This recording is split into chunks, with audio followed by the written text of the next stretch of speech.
Cinema ఇండస్ట్రీకి main season అంటే summer అనే చెప్పాలి. దాదాపు 3 నెలల పాటు సినిమా వాళ్లకు మంచి టైమింగ్ దొరికేది ఈ సీజన్లోనే. అందుకే యంగ్ హీరోస్ నుంచి స్టార్ హీరోస్ వరకు సమ్మర్లో ఎక్కువ సినిమాలు రిలీజ్ చేయడానికి ఉత్సాహం చూపిస్తారు. కానీ గత 2 ఏళ్లుగా సమ్మర్ సీజన్ పూర్తిగా బోసిపోతోంది. ఈ సమ్మర్ కూడా దాదాపుగా ఇదే జరిగింది. అయితే ఈ సమ్మర్ను పూర్తి స్థాయిలో వాడుకున్న ఏకైక వ్యక్తి నాని మాత్రమే. నాని నిర్మాతగా చేసిన కోర్టు మూవీకి, హీరోగా చేసిన హిట్ 3 సినిమాలకు ఈ సమ్మర్ సీజన్లో కాసుల వర్షం కురిసింది. ఇక మ్యాడ్ స్క్వేర్ రీసెంట్ గా వచ్చిన సింగిల్ ప్రేక్షకులను ఆహ్లాదపరిచాయి. అయితే అసలు ఫ్యాన్స్ కు కావాల్సిన పెద్ద సినిమాలు మాత్రం ఈ సమ్మర్లో రిలీజ్ కాకపోవడం పెద్ద డిసప్పాయింట్ గా మారింది. నిజానికి ఈ సమ్మర్ను టార్గెట్ చేసుకున్న పెద్ద సినిమాలన్నీ కొన్ని కారణాల వల్ల జూన్, జూలై నెలలకు పోస్ట్ పోన్ అయ్యాయి. ఈ నెల 30న భైరవం చిత్రం రిలీజ్ కానుంది. ఆ తర్వాతి వారం నుంచి అసలైన సినిమా సమ్మర్ మొదలు కానుంది.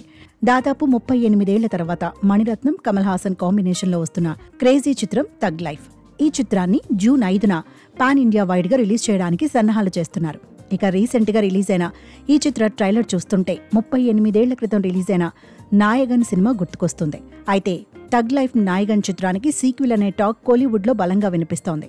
ఏది ఏమైనా ట్రైలర్ మాత్రం ప్రామిసింగ్ గా నిలిచింది. థగ్ లైఫ్ రిలీజ్ అయిన వారం రోజుల తర్వాత పవన్ ఫ్యాన్స్ ఎన్నో రోజులుగా ఎదురు చూస్తున్న హరిహర వీరమల్ల చిత్రం జూన్ 12న రిలీజ్ కానుంది. హరిహర వీరమల్లు రిలీజ్ అయిన మరో వారం తర్వాత ధనుష్, నాగార్జున, రష్మిక లీడ్ రోల్స్ లో శేఖర్ కమ్ముల దర్శకత్వంలో తెరకెక్కుతున్న కుబేరా చిత్రం జూన్ 20న రిలీజ్ చేయడానికి సన్నాహాలు చేస్తున్నారు. ఆ తర్వాతి వారంలో మంచు విష్ణు, ప్రభాస్ లీడ్ రోల్స్ లో వస్తున్న కన్నప్ప చిత్రాన్ని జూన్ 28న రిలీజ్ చేయనున్నారు. జూలై మొదటి వారంలో విజయ్ దేవరకొండ, భాగ్యశ్రీ లీడ్ రోల్స్ లో వస్తున్న కింగ్డమ్ చిత్రం రిలీజ్ కానుంది. అయితే జూన్ నెల నుంచి రిలీజ్ అయ్యే ప్రతి సినిమా కూడా ఆడియన్స్ లో మంచి అంచనాలే ఉన్నాయి. మరి రిలీజ్ అయ్యాక ఏ సినిమా విజయం సాధిస్తుందో చూడాలి.